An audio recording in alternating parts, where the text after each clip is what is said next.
Let me inform about the 20 new sections which have been introduced in Bharatiya Nyaya Sanhita. The first one is child, that is section 2(3). The second one is section 4(f), that is community service, which is a new form of punishment.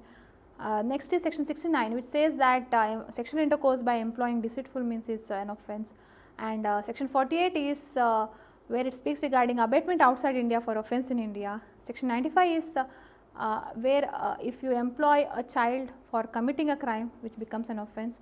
Section 96 is the procuration of a child for illicit sexual intercourse, that would be an offence.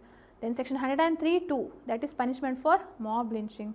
Then section 106(2), that is causing death by negligence and escaping without reporting it to police or magistrate. Then section 111 speaks regarding organized crime, section 112 speaks regarding petty organized crime, section 113 speaks regarding terrorist act, and section 117(3)(4) speaks regarding voluntarily causing grievous hurt and resulting in persistent vegetative state, or it could be due to hurt due to mob lynching.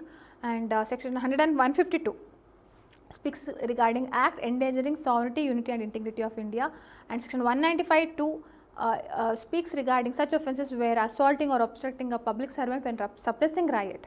Section 197(1)(d) speaks regarding imputations, assertions prejudicial to national integration, and section 226 is regarding attempt to commit suicide to compel or restrain exercise of lawful power. Then section 304 makes snatching a offence, and section 324(3) speaks regarding mischief where government property or local authority property is damaged.